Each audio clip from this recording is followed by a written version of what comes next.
Hello, everybody, and welcome back to the Spotlight Games podcast for episode 158. I'm Patrick Schweigert, but handsome, and today we're talking about some video game rumors with myself and the dumpster boy. Cayman, what's going on? Woof, woof, woof. I just realized my JakeDumpin. mic was too. This is Patrick leaves for one time, and my mic is 5 feet away from my face when I go start off being an asshole. JakeDumpin live, folks. Live and feels in good. charge. We're fucking doing it.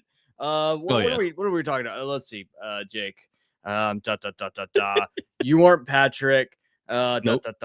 Always a bride, always a bridesmaid, never a bride. That's me. Correct. Because this is technically like my show, but you're the host. So Yeah. what happened was I feel like is Patrick was like, you know what, Cameron, we're gonna let you have one shot at leading a show. And then I chose to bring back STC Live. And I started off with arguably the grossest intro of any episode we've ever done. And then Patrick was like, you know what? Pump the brakes. I don't like this. And then that was that. So I'm back to being second chair again. As it should be. But you know what?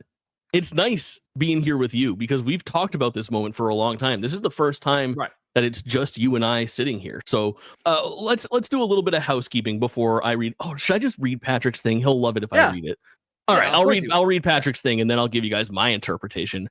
Good. We have a whole lot of video game stuff to talk about because this is the Spotlight Games podcast where each week we spotlight the latest and greatest in the world of video games. You can get it by subscribing to our YouTube channel at Spotlight Games Pod or by searching for Spotlight Games in your favorite podcast app. And hey, you can be on the show by tuning in as we record live Tuesdays at 8 p.m. Eastern Time. That's right now at twitch.tv/Spotlight Games Pod. That's right here. So be sure to follow us there so that you're notified when we're going live. So you might notice that I am not Patrick Schweigert. I am Jake Twitchin. I will be stepping in as the temporary host of Spotlight Games, where your current host, Patrick, goes over to Clickerbait, which you can find on the JK Games feed. Everything else is still going as planned. You have JK Games, which is Clickerbait, for the season of The Last of Us 2 on Mondays. You'll still have Spotlight Games every Tuesday. You'll still have Drop In, Drop Out every Thursday. You'll have sporadic streams throughout the week from the whole team, whether that's myself or Dumpster Boy. You're streaming on Sundays these days, like afternoon times. Is that correct? Yeah, Sundays at 3 p.m. That's always the plan, is sometime around 3 p.m. We love that. I'm live way too often. Cognitive Clips is posting all kinds of videos across the internet. There's just so much content. Just go to dropindropoutpod.com if you need to find more places to find us outside of Spotlight Games. And you already know where to find us for Spotlight Games because I read that during Patrick's spiel. Today is going to be a fun show because we're talking about primarily rumors. And if there's one thing I like, it's a good rumor. So, Dumpster Boy, I'm going to task you with something first. All right. What's up? I want you to create 2 rumors for me. Okay. All right. I want you to create a rumor about the video game industry. Okay. Just start spreading it now. Just tell people what you heard through the grapevine. It can be real. It can be not real. Whatever you please. And then I want you to spread a rumor about somebody in the Drop In, Drop Out universe. Patrick, I want you to start a rumor about Patrick. Okay. Where should I post these rumors? No, you just tell me them right now. Oh, tell you. Oh man, you're putting me on the spot right now. The guy with half a brain, putting him on a spot. Yeah. Specifically, Patrick. Yeah. So okay. No, I was gonna tell a true story that sounds like a rumor. No, don't tell a true story. And then I was like, no, I can't get in trouble. I can't trouble. I think here's the thing about Patrick. If you know Patrick well enough, you know Patrick is quite a hairy man. Okay, quite a hairy man. My theory, and this is what I've heard, completely bald from the waist down. This man is the hairiest dude, like an absolute fucking grizzly bear, bald from the waist down. Okay, I like it. I heard that style is in. You know, makes everything look bigger. It's like a Winnie the Pooh without a shirt. Yeah. The Winnie the shirt is the hair. It's a hair shirt. It's a hair shirt. What about a video game rumor? Oh, video game rumors. Oh man, you don't want me to tell one of those because it'll come true. Yeah, Believe that's me. what I like. This is a rumor I want to be true. Is Okay. that Sony has contracted out People Can Fly, Oh, developers of one Bulletstorm, to work on yeah. an FPS. Here's the thing: people are gonna say it's gonna say it's Killzone. Truthfully, it probably is Yeah. Bulletstorm 2. Sony was like, we got one pony in the crowd. We got one pony in the crowd that needs something. They're like, What this if man is literally riding the edge right now. This could tip him one way or the other. We're giving him Bulletstorm 2. So we call that edging? Now, right. is it true? Or I guess, how would you feel about People Can Fly working on, like, let's say they grab a Sony IP and they grab like SOCOM, right? They make SOCOM Right. US Navy SEAL 6. Sure. But it has that People Can Fly DNA where, like, halfway through you're going down a hill and you're just like 1 foot forward and you like Forward kicking. knock into some dude and send them fucking flying. Would this satiate your need for kicking people You in know, video games? I think if they brought back SOCOM like at all, I'd be like, all Mm. right. Like I'd take it. I don't think Me they'll too. bring back SOCOM. I think SOCOM is a dead franchise. I Yeah. think SOCOM is just too political, I think. And I don't think Sony wants to tread into that territory, especially while the US government is accidentally leaking national military secrets Classic. through through message. I would have been, you know, fucking funny it would have been if they would have been like, we're gonna be blowing up a country, Discord kitten, and it's fucking Discord. They're just talking about bombing people in Discord. Oh, The only my God. bombing we talk about in Discord is bombing, like either we performed poorly in an episode, Right. or Yes. that we are about to take the wildest level shit. Just an absolute nuke of a dump. You know what I mean? It's a nightmare. SOCOM plans are out the window. But there's Correct. dude, I forget that SOCOM had like a PS3 rendition, and there was also like a 4th Killzone or something like that, wasn't there? Wasn't there like a one last Killzone with like the PlayStation Move controller? Ooh, there was a Am I wrong? Killzone. There was Shadowfall that launched. Shadowfall, yeah, that's Killzone 4, right? Yeah. Yeah. Did you ever play Killzone Mercenaries on the PlayStation? On the PSP? Vita? Holy Vita. Dude, the Yeah. Vita? Holy fuck, that game was awesome.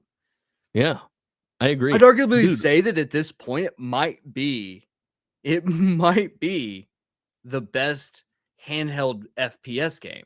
I think is Killzone Mercenaries. I can't think of one designed specifically for handheld.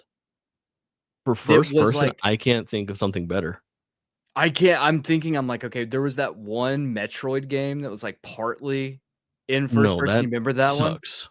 Wherever Like Metroid Prime Hunters, something like that, right? Or Metroid Prime Forces, maybe.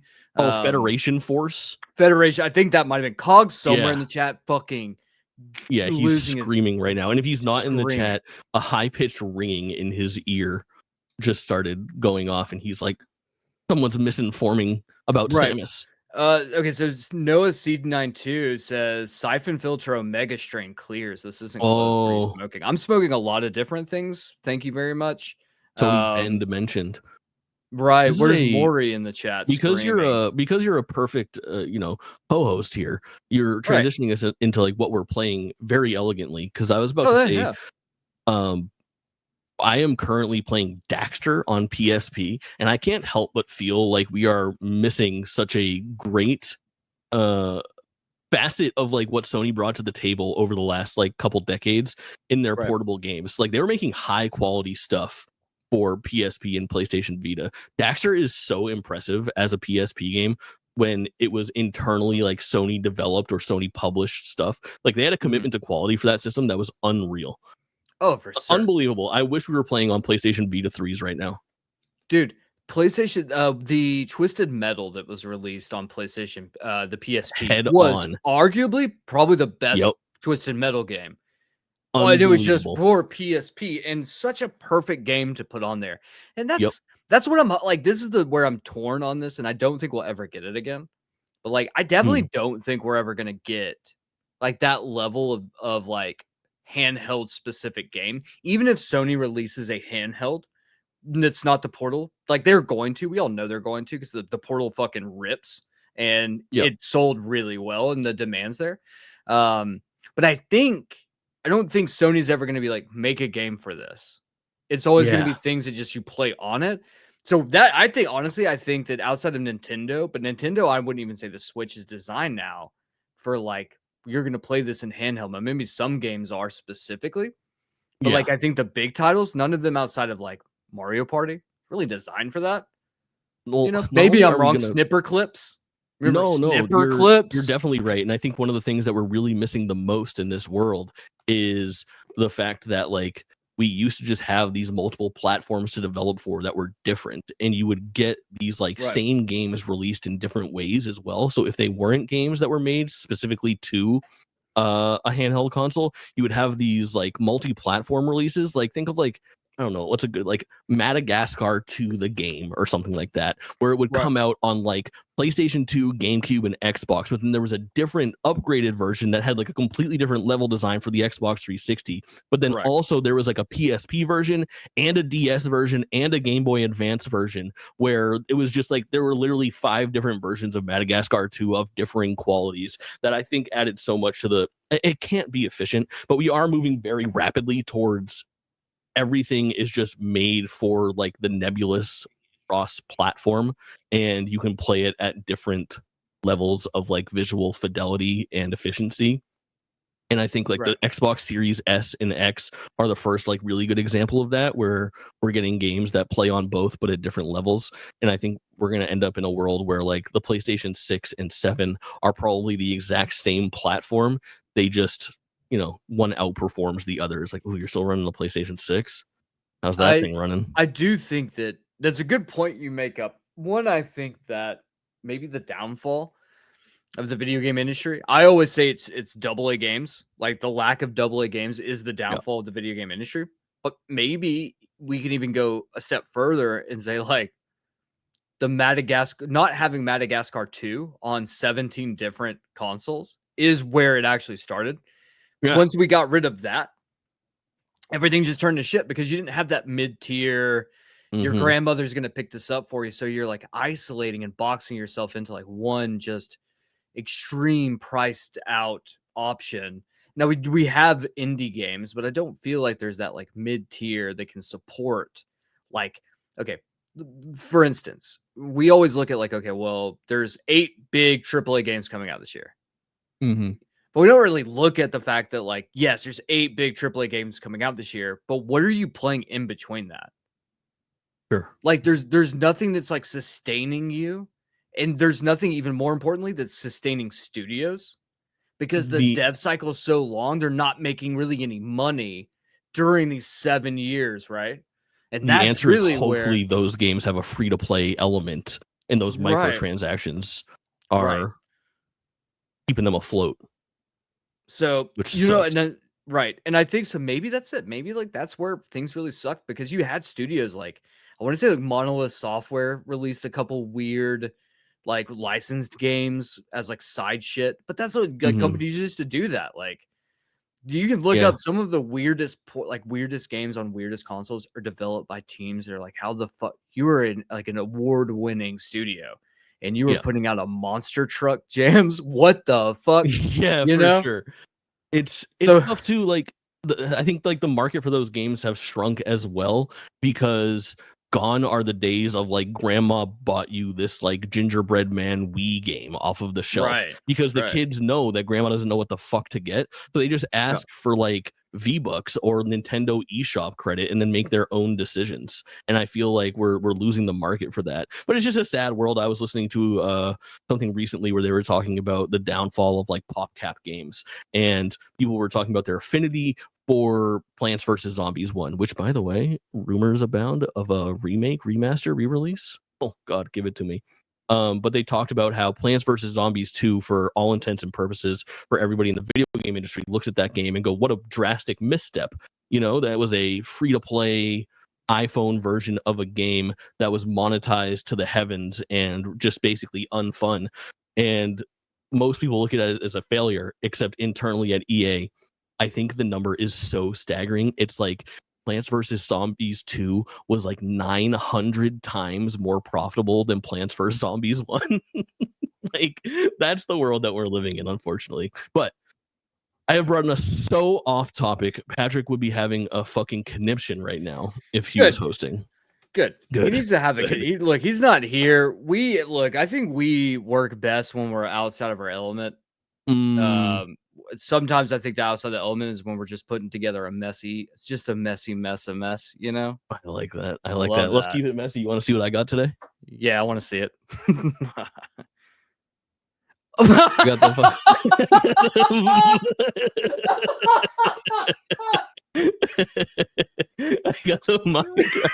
I got the Minecraft Jack Black action figure, dude.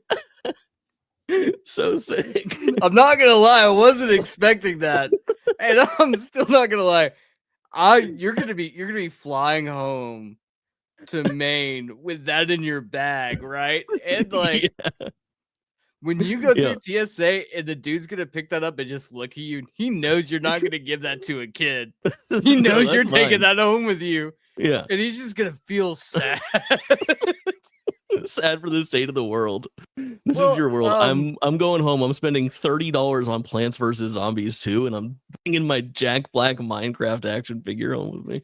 You know, I think that's actually a pretty good segue into something, because I would like to show you something I got today.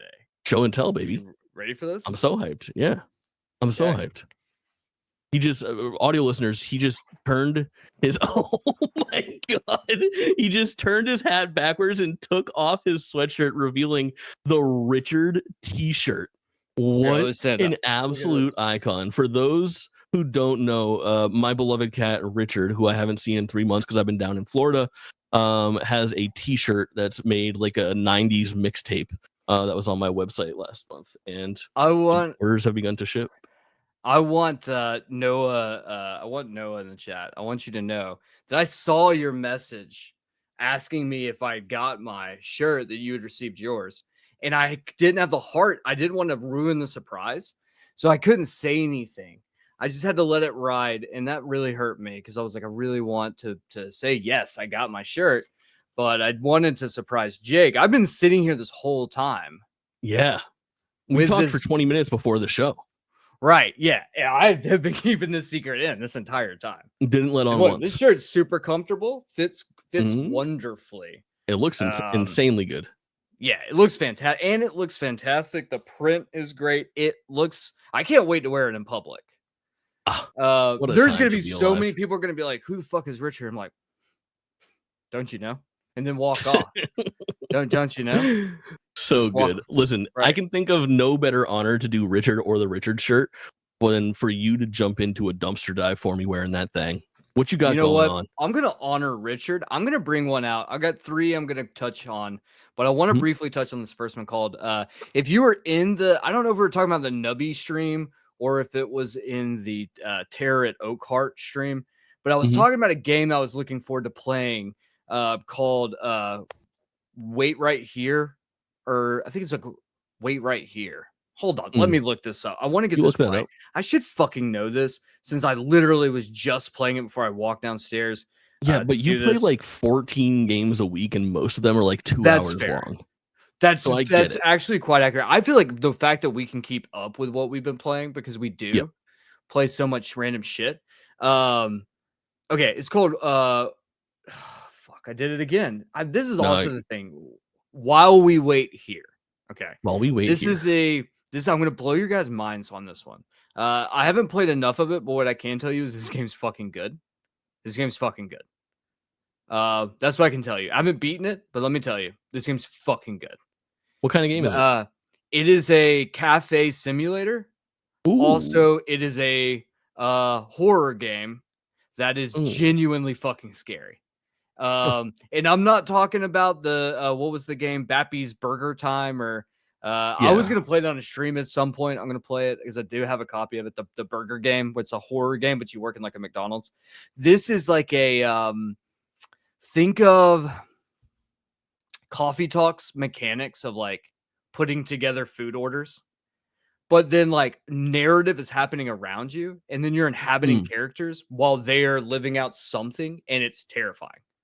So like you'll get like a diner sim, and then you'll get like a, oh my fucking god, I'm going through this like a trauma of this man's life, with like genuine jump scares, and something's happening around you. You're at a diner, and for the way the game is pitched, essentially is that you run a diner in the middle of nowhere, and the world is ending. And that is like the pitch. It's a really cool idea. The game's apparently about 2 to 3 hours. I'm about an hour in. I don't feel like I'm at halfway.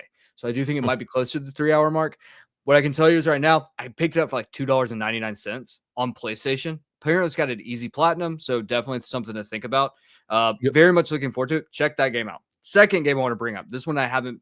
I will be doing more of this. These videos will be posted on YouTube. So if you want to see part 1, Terror at Oakhart. It's a side-scrolling horror, like side-scrolling survival horror game set to an 80s slasher film. It is wild. I've never played a game like this before. It's like beautiful pixel art. This is the one that you did there in the short stream, right? Yeah, short stream. Yes. Dude, game looks fucking incredible. Yeah, very cool visual aesthetic.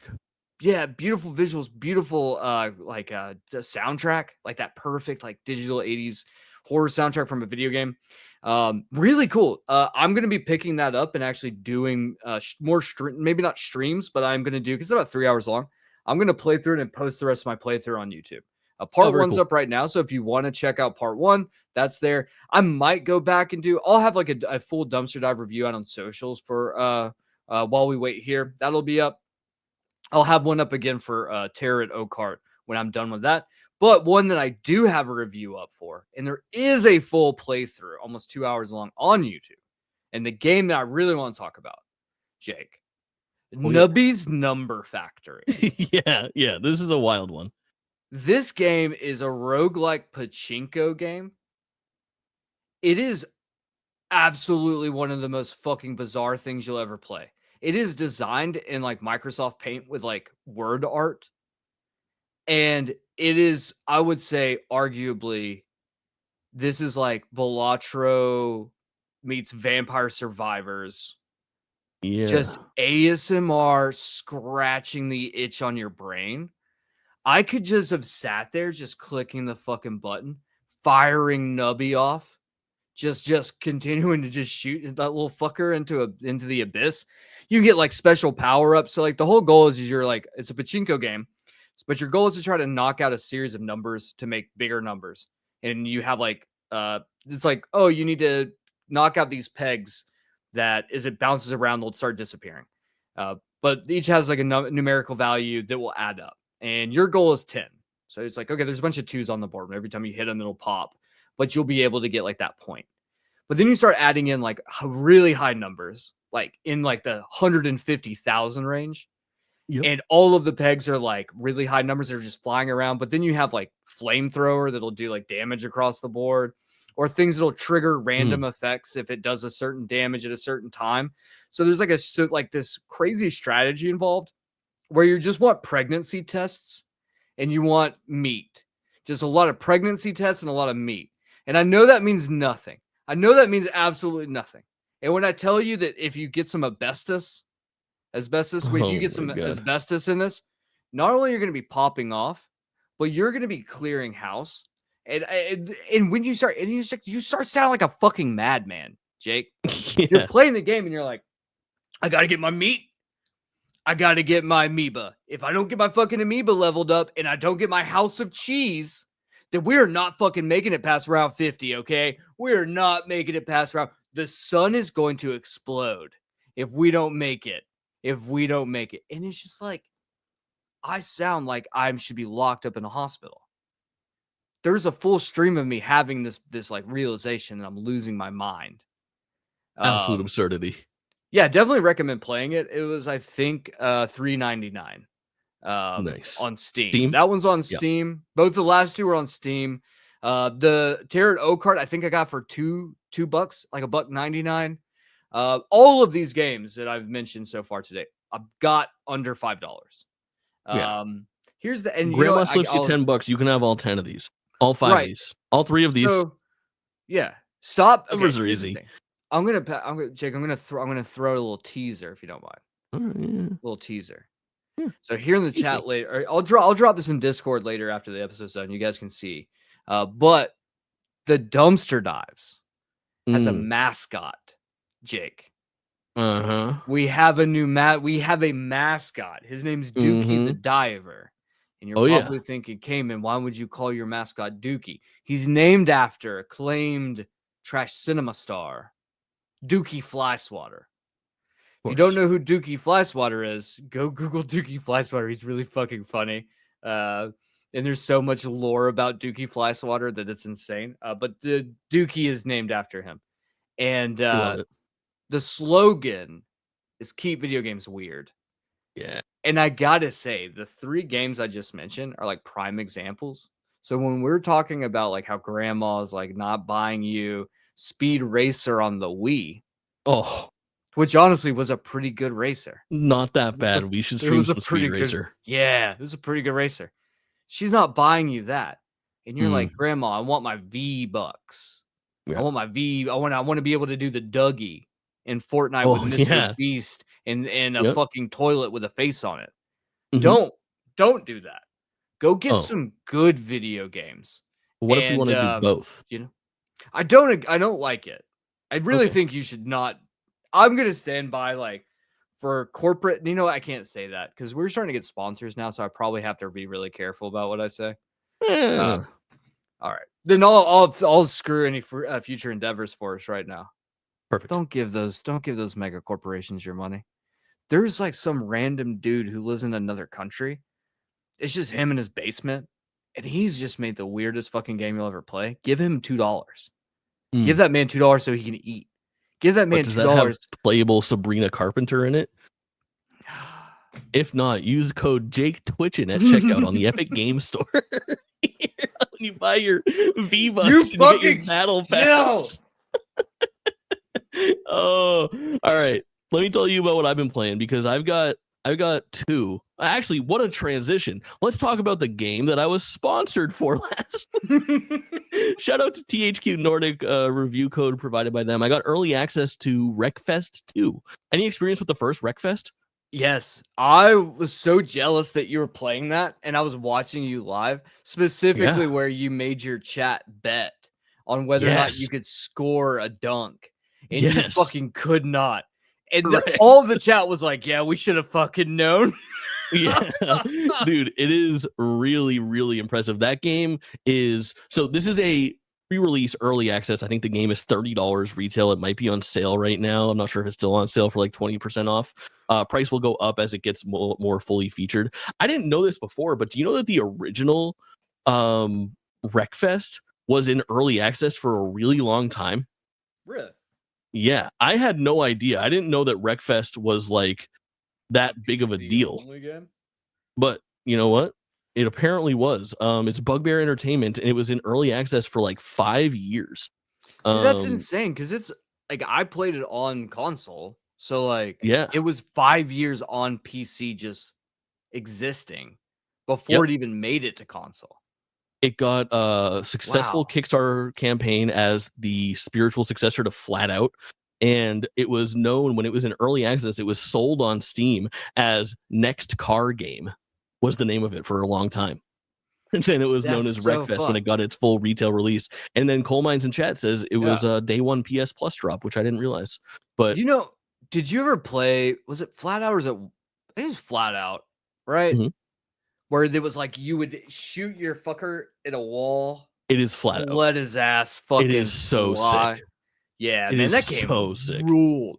Yeah, Flat Out and Flat Out 2 are both awesome. They are like Wreckfest, I think, is a little bit more, and you can correct me if I'm wrong. I don't think it goes to those crazy places. I don't think you're launching your character out of the cars in Wreckfest. In Flat Out, you definitely do. I think Wreckfest is a little bit more like tonally realistic because it does play like a pretty, it's a little arcadey, but it definitely feels like the closest you can get to a simulation like Destruction Derby game or rally game, which is really cool. And Wreckfest 2 kind of takes that and turns it up to the 9s because it is a pretty impressive. It's a little arcadey, but it's definitely feels like the closest you can get to a simulation like Destruction Derby game or rally game, which is really cool. And Wreckfest 2 kind of takes that and turns it up to the 9s because it is a pretty impressive. It's a little arcadey, but it definitely feels like the closest you can get to a simulation like Destruction Derby game or rally game, which is really cool. And I guess like skeleton of a video game right now. It is very bare bones in its early access form.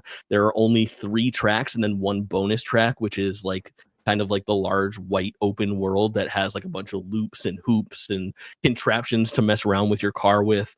And you can play online, but it's all like custom lobbies and things like that. It's all just a little bit janky, a little rough around the edges, but the bones are very, very good. And if you think that it might be something that you're into down the line, feels like a pretty safe bet. But pretty cool. You want to get into some real topics, some news topics, bro? Or do you have anything else you're playing? No, that's it. Oh no, okay. I'll throw one more out there, but this is a quick one. I started up this this Bullet Heaven game called Slasher Origins.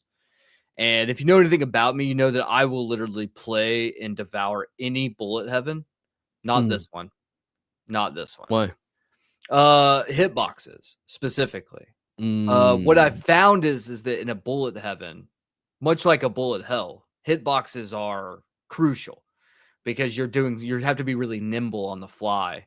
And the hitboxes were just like, you just get randomly hit for no reason because something was just kind of near you. And I was like, this doesn't feel good. So this is the first Bullet Heaven I've been like, don't like this, turn it off. Yeah. Just dropped it like a sack of potatoes. That's good reporting right there. So not all dumpster dives are going to be a hit. Sometimes you're going to pull one that looks good that you're like, yeah, I'm going to vibe with this. And you're just like, you know what? Not vibing with it.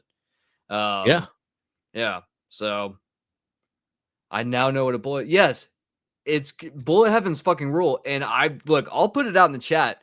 If anyone can convince Kayla to join me for a playthrough of Wedding Witch, I can guarantee you it will be awful. And the game will be actually, maybe I'll make Kayla play Wedding Witch while I ride shotgun. I know Kayla well enough to know that she's just going to say yes.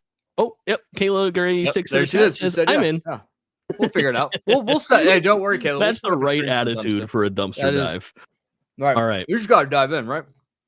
Speaking of diving in, we're going to dive into some rumors. I got 2 big ones for you. The first one comes from Jeff Grubb on Blue Sky. God of War something is coming. Here is the Blue Sky. What do you call it? Post? Tweet? This is the Blue Sky. Okay, everyone keeps asking about this, so I've tried to find out more. There's still a Greek God of War thing coming out this year, but it's not a remaster collection. It's a new side story project. There is no further information. Nobody else is corroborating the story. Maybe one other person from like an insider there, but honestly, I believe the Grubmeister when he speaks. Look, we categorically say we believed Jeff Grubs on the Spotlight Game Show. Yeah. I'm fascinated by this. I think that Sirishard in the chat actually has a really valid point. Finally a second title for the PSVR 2. Oh, no chance. You don't think so? No, Sent Out to Die. They can't be having these big teams working on games that don't make money. Okay, so what do you think? If we're going to expound upon the rumor and tell the audience like that we are bought in on one particular rumor regarding this game, what is your rumor for this game that you would tell the audience? All signs point to, I've always called it the pseudo sequel, but lately the term expand alone has been being popularized, the standalone expansion. Think Uncharted Lost Legacy or Last of Us Left Behind, Spider-Man Miles Morales. I think it is a game of that size and scope, built off of the bones of God of War Ragnarok, and also built off of the bones, probably the same team that was working on the God of War Valhalla stuff, because light spoilers for God of War Ragnarok Valhalla, which was the free DLC that came out within the year after Ragnarok was released. It was a roguelike game that had new and expanded lore that dealt a lot with like Kratos reflecting on his past. That game featured a lot of nods and enemies and characters from the original God of War trilogy that were not found in God of War 2018 or God of War Ragnarok. It would make sense that those would be utilized here as well. So, okay, so let's expand upon this a little bit. Sure.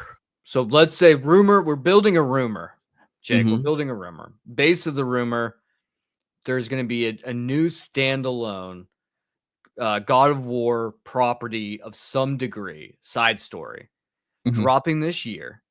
Yep. Developed by the group who was working specifically on the post-expansion roguelite portion that was dropped, that free DLC.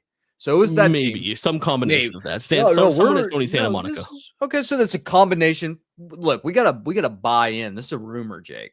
I like this. We're building pushing it me in real harder. time. I think that team is probably split right now because that's what they usually do. That's why they do these things, is because the expand-alone pseudo sequel is a great way for a better ROI across two projects. You can sell a game that has a significantly lower overhead price to develop for nearly the same amount and get a ton of investment, a whole new SKU to sell, to pack in, to bundle, to give away on PlayStation Plus in the future, the whole 9 yards. It really does pay to do this. You can probably make more on a Spider-Man Miles Morales than you can on a Marvel Spider-Man.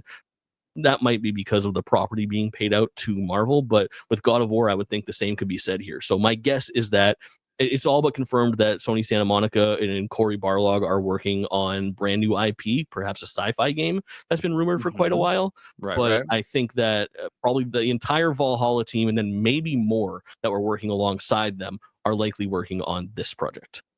Okay. So, split team. Cory Barlog not working on this. Correct. So it's Cory Barlog's. So that's the next part of a rumor. We have a new standalone God of War game that's a side story that's being developed by half of Sony Santa Monica while Cory Barlog works on a new IP. Yep. What happens in this game? Where do we pick up? We're in Greece. We know that it's set in Greece. We already have that as part of the rumor baked in. Yeah. So is this going to be what leads into, like, is this going to be, or do we pick up at God of War 3? Are we going to be like Ascension, where we're going to go back in time? Is it even going to follow Kratos at all, Jake? I think all intents and purposes, it seems like Kratos is the star, is what Jeff Grubb was implying. Because if you would have asked me without that information, slight spoilers, God of War Ragnarok, I would have said maybe it's an Atreus game. Maybe it's a game where you play as Atreus. But it seems like it being Greek mythology in the whole 9 yards, that maybe the thing that makes the most sense is what you just said, picks up after God of War 3 and bridges that gap between God of War 3 and like Kratos meeting Faye. And like setting the stage for God of War 2018, and maybe even like including like them falling in love, Birth of Atreus type of stuff, or getting to that point. I don't know. Do we think we're gonna visit Egypt? We know he has a pit stop in Egypt. That's baked into the actual lore. For sure. And I wonder if that next God of War like game. Yeah. Oh, that's a good question. Maybe it doesn't end there. Maybe it sets the stage for that next set of games, because I don't know. It's messy right now. And there's a lot of things at play, because Egypt seems to be what they're hinting at for the next full God of War saga. Egyptian mythology, right? Okay. So we're not going to go to Egypt yet.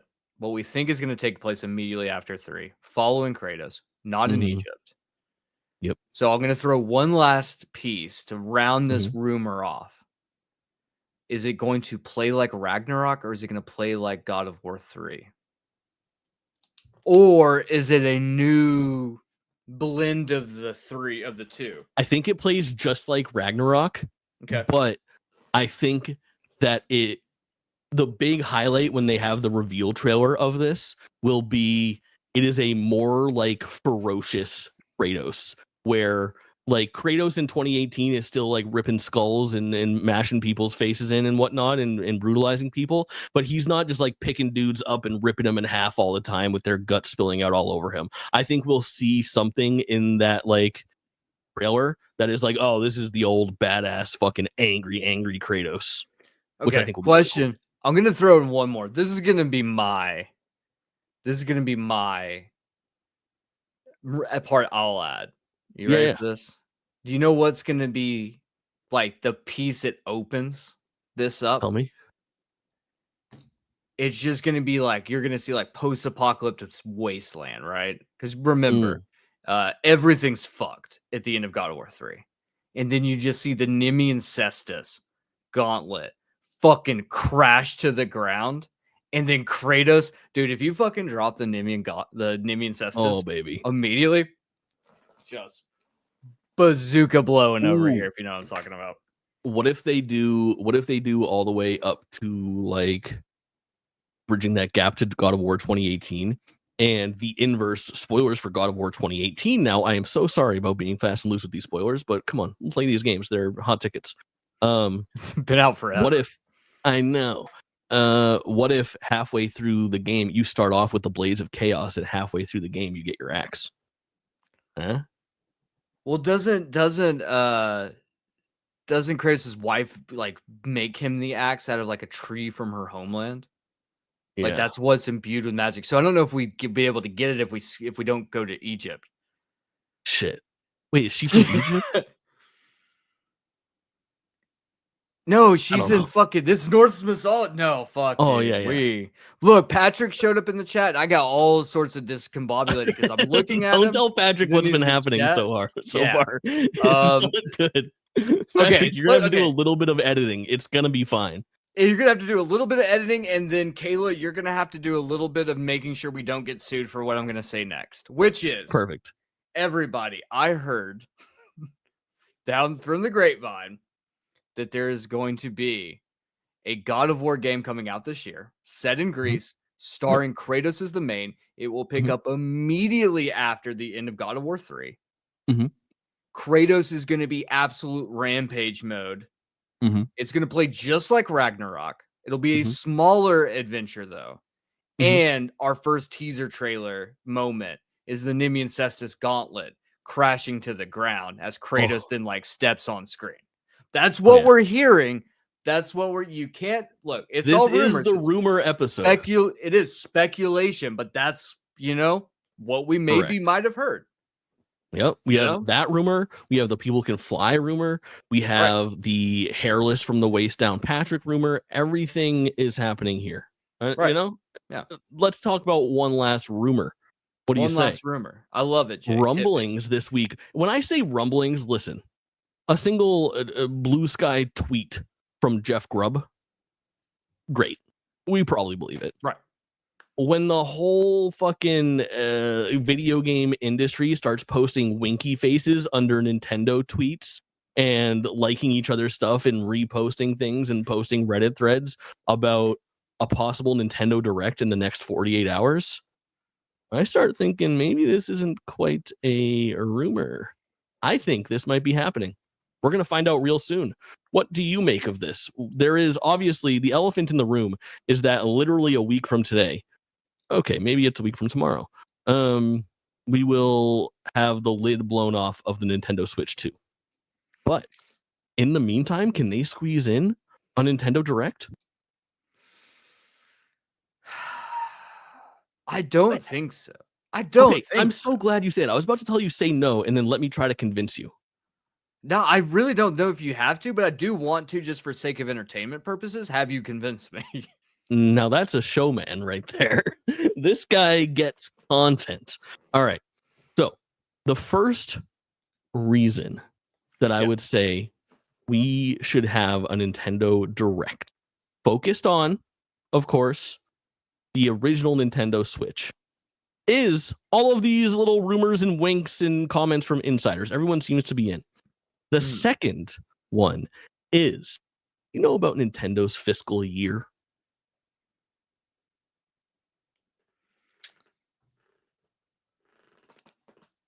I'm assuming no. I don't know. So Nintendo's fiscal year runs until March 31st, and then their new year begins April 1st. So on the second day of the fiscal year 2025, they're announcing the Nintendo Switch 2. What people are theorizing right now is that this might not be a full-on Nintendo Direct 40-minute blow your fucking socks off type beat. This might be a Nintendo Partner Direct or a Nintendo Direct Mini that fulfills some contractual obligations. Like we told old so-and-so, we told Capcom we were going to show Monster Hunter Stories 3 by the end of 2024, and we haven't done that yet. We got to get one more out the door. If we don't show this Professor Layton game right now, Professor Layton is going to come by and finger our little buttholes until we I don't know why. I don't know why Professor Layton is going to finger our buttholes. But what if he did? Is what I mean. Contractual obligations. Are you starting to believe me yet? I think that you're potentially onto something. I think that what you're going to sell me on, what you're selling me on right now, is Nintendo's fiscal year ending March 31st. That if you need to squeeze one more bump in stocks, you got to do it right now to see that turn right there, pivot to the moment that it lands, right? So you got me there. I don't disagree. I actually think that makes sense to me. My question, and this is what the rumor I want to be true, is that this is actually Switch 2 mini direct. No. Switch or no. Hear me out. It will be a normal. It'll be like, this is as we approach the launch of the Switch 2, here's what you can still expect on the Nintendo Switch. Click. Yes. Then the one more thing, we get spin around or something, and they're like, hey, next week, join us for more about Nintendo Switch 2 or the Super Nintendo Switch. No, the Nintendo Switch 2 has a logo. Don't do it. Don't we? Nope. Nintendo Switch 2 is the Super Nintendo Switch is so much cooler of a title. It's so much cooler, but the world has become so much stupider. We would never be able to comprehend. Grandma would get so fucking confused trying to get a Nintendo Switch, a Super Nintendo Switch, instead of a Nintendo Switch 2. We'd be fucked. I really think the Nintendo Switch 2 is the dumbest name. Unfortunately, it's the only possible name that can. If you're Nintendo, you need. Let me fucking segue this into a conversation that should be had on Thursday at Drop In, Drop Out, where we theorize or make our predictions on the Nintendo Switch 2 launch. This is where you can find our full thoughts there. And Dumpster Boy, I look forward to debating you on this. I'm gonna bring some heat. I like as per always. But no, I think back to your point though. Yeah, I think that I think that doing it, there really is no harm to doing it either. Like the boon is that if you have something good to say, that you can potentially push stocks, which is great. Yep. If you're only supporting big money corporations, which I've already told you not to. Right. If you're using code Jake Twitchin at checkout. The other thing I would say is like, I feel like it's got to be worth it. It's got to be worth it because also I think here's the other thing. The question is, if you don't say anything or you say something stupid in this one, you don't want to potentially hurt yourself. Sure. So like, do you just ride the hope? Like, is it better to ride the hope that like the Nintendo Switch is going to come, like the announcement is going to be made right after the end of Q4. We're going to have this big direct about it. So why fuck anything up? Just fucking coast in, I think the only thing that I would say here is Nintendo Switch 2 has been already publicly confirmed via a previous shareholders meeting, to be backwards compatible with the vast majority of Nintendo Switch hardware.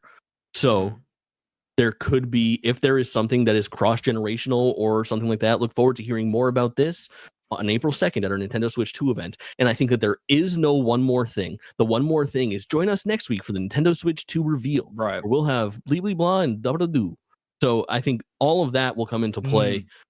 And if anything, if they don't say look forward to hearing more about this at that, they will be at the Nintendo Switch 2 event saying, last week we had a Nintendo Switch and we showed you Metroid Prime 4. Here's what it looks like on the Nintendo Switch 2. And these are the differences that you can expect. I like where your head's at here for two reasons. One, I like where your head's at regarding like the setup of being like, we actually can burn ad space about games that are going to be launching technically on both. That we can just say, briefly mention, hey, if you tuned in last week, or go back and watch last week's Nintendo Direct when we talked about X game, it'll be available on the Nintendo Switch 2. That's my impersonation of the English translators. Like, oh, hey, welcome to another Nintendo Direct. That was a pretty good one. That was a pretty good. Here's the other Here's thing. some games you can really sink your paws into. Oh fuck. Blah. Okay. Here's the other thing. I like where your head's at, but I think you might have missed a really great opportunity, Mhm. which is to do one of the coolest things ever. Okay. And that is your one more thing Mm, is a teaser of something that you're going to announce next week. So no possibly. one shuts the fuck up and everyone is so hyped to tune in, even though we're all already hyped because we wanted to learn more about the Switch 2. There's Yeah. really like the only hope is like since we already know about the Nintendo Switch 2, and let's be honest, at this point, consoles aren't fun anymore. Like Yeah. consoles aren't fun. The games are fun. Yep. But if you look back on going from like the PlayStation 2 to PlayStation 3 or the Xbox to 360, that leap in hardware was so wild that Right. consoles were fun. For That sure. part was fun. Now it's like, okay, cool. We'll just get to see like a slightly better looking version of the game that was It's got playable more here, right? teraflops, right? Right. So consoles aren't fun, the games are. So what do you do to sell someone who's like, yeah, I'll just catch up with it later? Like, oh, Right. they're just gonna be talking about the console. We've been here before. They might talk about a game we already know is coming out. So who gives a shit? But if you end it with like the Mario whoopee in like Yeah. 3D Yep. and you just see him like jump off and it'd be like, We'll see you next week, and it's like a new upgraded. It's like the highest fidelity you've right, ever seen Mario at, or something like that. exactly. And everyone is like, they're gonna fucking announce the 3D Mario game Dude. on this. We have to fight. And then you have an entire week or two that Oh you are just absolutely just edging over this, yeah. you know? Oh, I dude. look, I Okay. think that is Listen, I don't want this to be like a complete like, hey, everybody, make sure to join us on Thursday for drop in, drop out. But like, there is a world where they have Nintendo arguably has set the table up perfectly to just knock everything down at once and have one of the most insane console reveals ever, because they already got the kind of boring like Nintendo Switch 2 reveal stuff out with that thing right. that they did in February.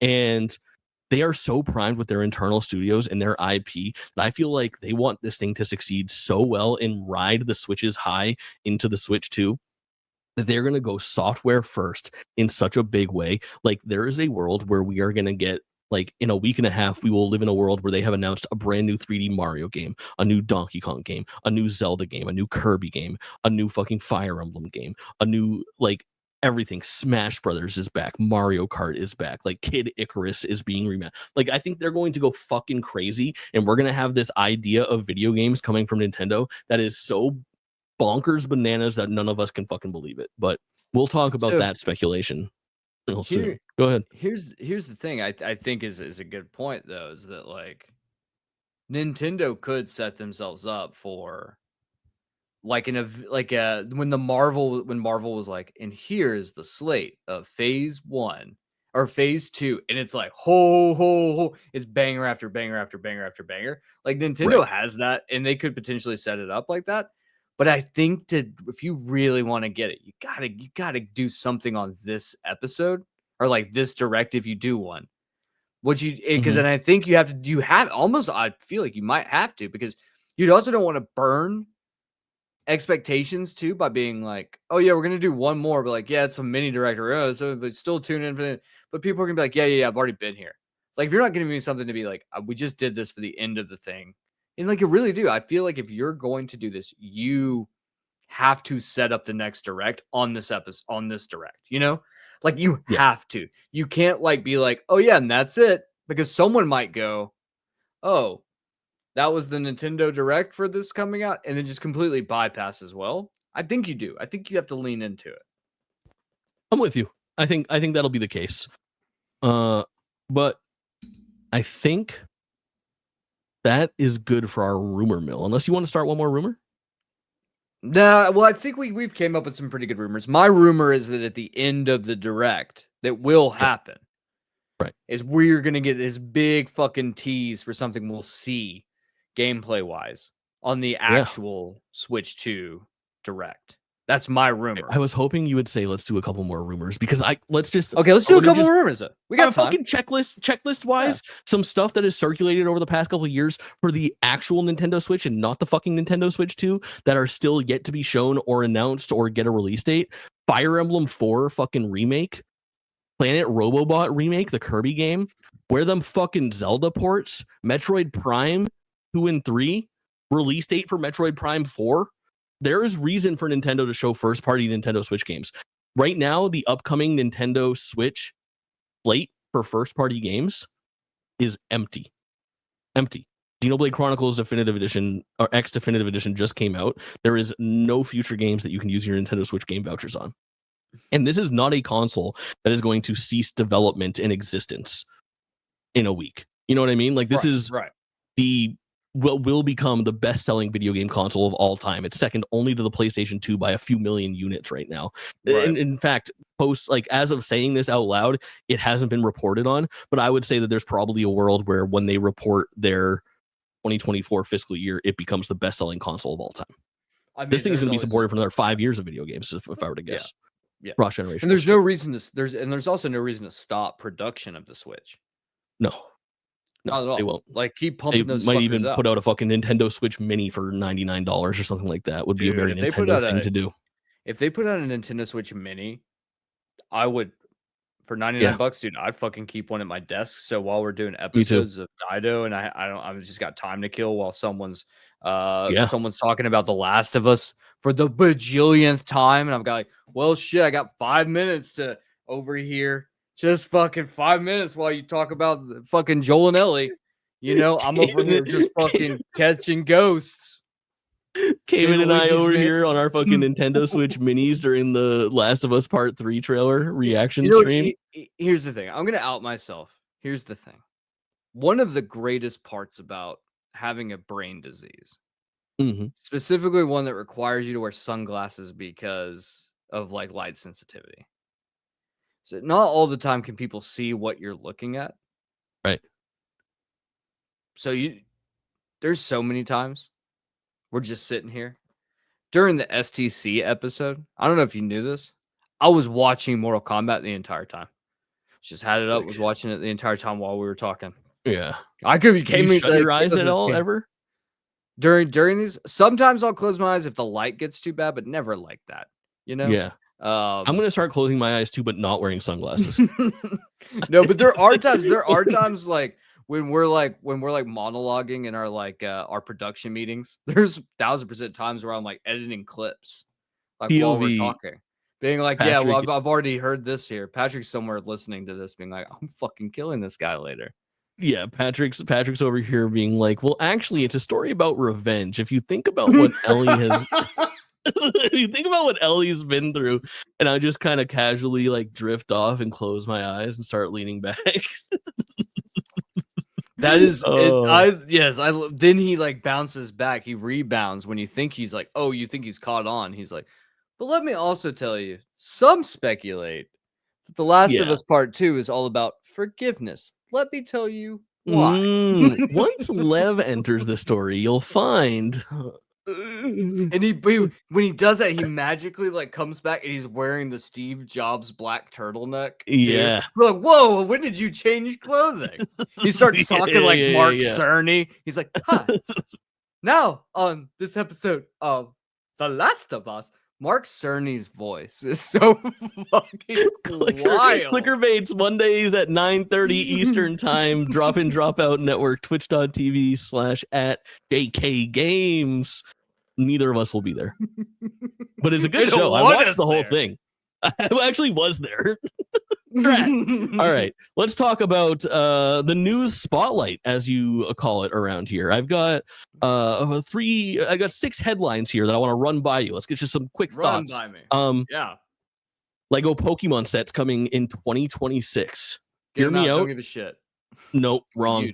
How are we making money? We need to invest in Nintendo right now. That is going to be billions of dollars in revenue. The biggest IP coming to fucking Lego is insane. So the amount of like Mega Blocks Lego or like Mega Blocks Pokemon sets that are sold is insane. Imagine when that is actually Lego branded and done to the nines. It's going to be crazy. Okay, so we gotta buy. Is Lego publicly owned? Not publicly traded, dude. It's Good. owned Honestly, good. 75%. I looked this up. I'm so glad that you asked this because I was like, I need to get some of that. I need to get some of that fucking Lego stock. Publicly fucking traded. 75% is like the LLC that the family that invented Legos 100 years ago owns, and then 25% is by the Lego Foundation, which is like used to make kids' lives better. Can you fucking Here we go. imagine Here these we go. assholes trying I'll to make say it kids' right lives now. better? I'm trying to make money. I'll say it right now. Support Lego. Support Lego. That actually Support Lego. sounds like this might be a corporation that I'd be like, yeah, you know what? Support Lego. Support Lego. Do it. Yeah. Support Lego. Yep. You were honestly, I was Lego. reading in this statistic that was like, you're better off investing in Legos than you are gold because of like the way that like Legos like the I don't know, the monetary value of Legos increases so much over time that it like actually is like outpaces gold. In terms It's of like how crazy. it increases value. It's so Legos where honestly, like, dude, if we just didn't open any of the video games that we got when we were kids, we would be so fucking like well off and wealthy at this point. See, here's the problem you say that is I've got 407 copies sealed Bulletstorm in my closet. Ooh. I can barely get nickels for a copy of it. Not all of them, but I think net positive. Like for every copy of Bulletstorm, you'd have like a sealed Paper Mario 1000-year door non-greatest hits or something. You know what I mean? Right. Yeah, dude. If you like, I want to say I saw like some stupid number of like a sealed copy of Pokemon Yellow is worth like ludicrous amounts of money. Yeah, it's at least thousands of dollars, right? Right. It's something silly. And it was like, I want to say like I think it was Yellow that was like a sealed copy in like pristine condition. Is like was somewhere around like 10 or 12,000 for like this like special one. Either way, crazy stuff. I always want to say like, yeah, in the clamshells behind me, I've got some gold. Truth is, I fucking don't. No. I do have some movies that are like out of print. They like might be worth something, but most Disney of those vaults, right? No Disney vaults, but I do have a copy of like the first ever print of a Serbian film in the U.S. Uncut, and it was shipped on a Memorex disc container, a cart, just hot glued on a piece of cardboard. And then it was like, here's your disgusting film, you fucking freak. And that thing, I looked it up once, and it was like worth quite a pretty penny at a time. Might not be anymore. Who knows? But no one's gonna buy it. No one's gonna buy it. No, I don't know. I don't. The people who like these types of movies don't have money. Oh yeah, that makes sense. Let me tell you that much. All right, I got a couple of headlines for you. Number one, Indiana Jones and the Great Circle coming to PS5 on April 17th. Very cool. I dropped that hot news in the Discord this morning too. What a fucking legend. Bloodborne is 10 years old as of yesterday, but why should we care if its dad doesn't even care? Bam Margera is coming to Tony Hawk Pro Skater 3+4 after all. Tony Hawk demands it. Love it. The inventor of skateboarding. Insane. Last one that I have here. I have Split Fiction Laser Hell Challenge completion. Did you hear about this? So I heard that someone like these guys beat this ludicrously hard challenge. Yeah. And then got like they're gonna get to go to wherever where France, they beat the fucking challenge, and then at the end they get to the end of the challenge and a screen opens up in the game and Joseph fucking Ferris is on the screen. He's like, congratulations on being the first ones to complete this challenge. We're gonna fly you guys out to Hazelight Studios to preview the new game that we're working on. So fucking cool, man. Absolutely. Just what a cool fucking guy. The coolest guy. Just the coolest guy. Fucking guy. Making banger games and having a blast and being cool, being fun. Just being a cool fucking dude. Being a cool dude doing cool things. My question is, I haven't looked at the platinum yet to see, and I'm like really hoping. I've watched some of that laser challenge. I was like, this isn't gonna work. No, I don't think that's required for the platinum. I fucking hope not, because if it is, we're not accomplishing in that. No, not gonna happen. I got one last breaking news spotlight for you. Did you see Wildgate today? The announcement of Wildgate? I did not. So this is the first like big title from Dreamhaven, which is a studio that was founded by Mike Morhaime, who is kind of like John Blizzard of Activision Blizzard, if you will. Big guy from like the Warcraft, StarCraft, World of Warcraft days. Left the company 6 or 7 years ago at this point, before they showed their whole ass and started being like, you know, the worst of the worst. Was he responsible for oversight during those times? Possibly. Did he just announce a really big fucking game that kind of looks like Sea of Thieves in space? Also, yes. So I don't know, one to look out for. I feel like it's an interesting new IP from a studio that's got a lot of old school Blizzard talent, so it could be good. Are you sure? Cognitive Clip says Wildgate looks so incredibly generic. Yeah, I don't think it looks like the most impressive thing in the world, but I mean, it could be argued when World of Warcraft came out that World of Warcraft looked generic too. It was just orcs and elves and shit like that. You know, it wasn't revolutionizing the world or anything, but it still had revolutionary gameplay that drew people in. And I think the Sea of Thieves recipe has been yet to be followed by anybody else to a real big, like, successful way. In a real big successful way. And I think that having this like 4-player team where you're running a spaceship together and doing PvP battles and things like that with some PvE elements could be really fun. I think it'll find its audience with the right groups. They're doing really interesting stuff. Dreamhaven has another game that's coming out that they're working on that plays like a hexagonal, I believe is the word, grid-based strategy game, turn-based strategy game, but you play it multiplayer and your party is independently controlled by other people in the room using their phones as their controllers, a la Jackbox. Okay. Isn't that a good idea? So you like download the game onto your Xbox and then everyone pulls out their controller and they make their strategy-based decisions. And they're like, I think they're pitching that game the right way. I don't remember the name of it, but Dreamhaven. Cool. Okay, so something, and I'll kind of show a little bit about how the sausage is made. One of the games that I've like kind of floated doing for the Dumpster Boys Dumpster Dives was doing this game called Immortal Redneck, and it was almost chosen. I think it's actually the game that we kind of had like teed up next. I saw that. One of the things that this game does is that it does Twitch integration. So it is a roguelite. And essentially what they pitch this as, and it's such a really cool gameplay mechanic where like the audience gets to choose what happens to you on your run. So like, are you going to get good luck? Are you going to get good loot that's going to set you up for success? Or are you going to get absolutely fucked? You're on like the audience is to pick. I think more games need to include elements like that. Even if it is just something for me to be sitting on the couch and my wife is like, you're having too much fun. For sure. Boss fight, you know, throwing hammers at your head or some random shit like while I'm playing a game. Like, I think that that's like a really cool idea. I think so too. More games need to do it. I wonder, we've been living in this world where there are these like social competitive co-op games that have kind of taken the world by storm, where I think Among Us is the first one that really made it happen. I think Lethal Company kind of had its moment like a year ago now. There was another one where you're trying to become like a famous YouTuber and stuff. I forgot what it's called, something social network or something along those lines.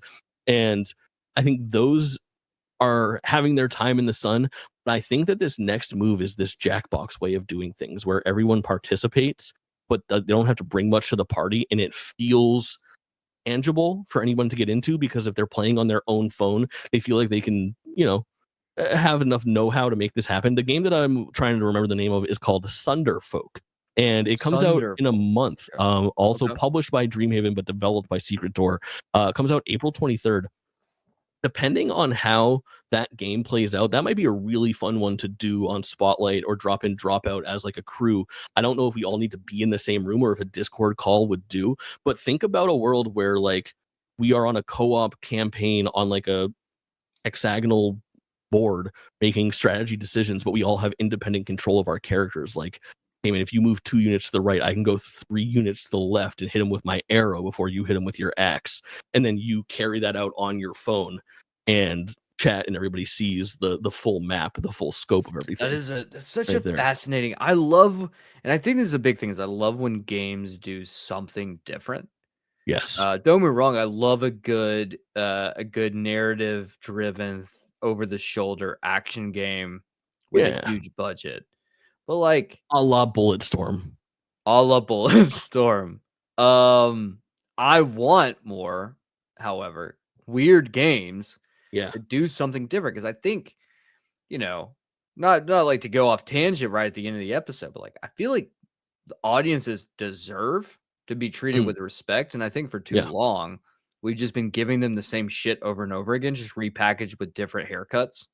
Yeah. Like, the more we get to like things like Split Fiction or like things like Hazelight, is like, what they're doing is something that was so not unique at the time. Like if you were to go back and play like Mortal Kombat Shaolin Monks, that's pretty much just It Takes Two.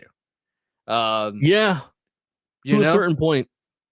Yep. So it's interesting that you could just be like, we're just gonna do something that people just stop doing. And then you can see how much people love that shit. The same thing here is if you throw in new ideas and new concepts, some of them will stick, some of them might not. I mean, remember that game Evolve that came out? Dude.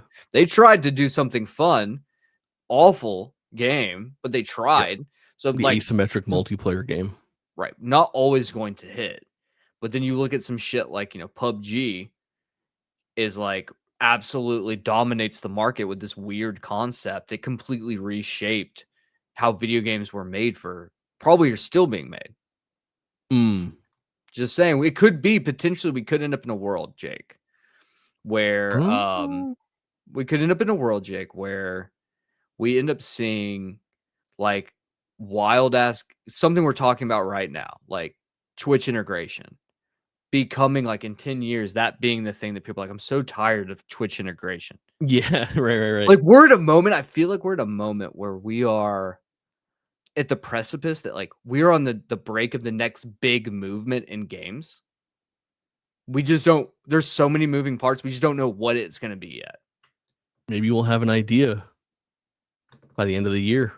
Want to talk about the rest of the year's releases? Do we do this every episode? This is a thing, right? Yeah, but you can just throw some shit at me. I don't care. I added some stuff to the list. Let me just add the stuff that I added to Patrick's list. What do you think of that? Yeah. I got To a T added on May 28th. Can't believe it wasn't on there. I've added Death Stranding 2, June 26th. I've added Tony Hawk's Pro Skater 3 +4 on July 11th. I've added Metal Gear Solid Delta Snake Eater August 28th. And Borderlands 4 on September 23rd. Are we gonna get a Randy Pitchford stream going for Borderlands 4 when it drops, Jake? My hype level could not be lower on Borderlands, but also as you ask me that, I'm just like, sigh, yes. Like, yeah. Well, I'll do magic on stream like, if you want. For sure. Like, all right, what if we find like a foursome, we call them a foursome, and we all wear Randy Pitchford shirts and play Borderlands 4 during early release? 4-player co-op, full playthrough. Yes. Lock in now. Lock it in right now. Put it on your calendar. calendars. Who else is in? Kayla, Jerica, P-Swag. Somebody out there wants to don a Randy Pitchford Maury? shirt. I think so. I think it's going to happen.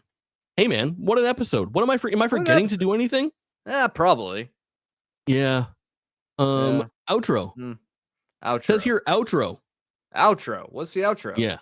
I'm Patrick Schweiger. You can find me on Blue Sky primarily, where all the conversations are happening in a bubble.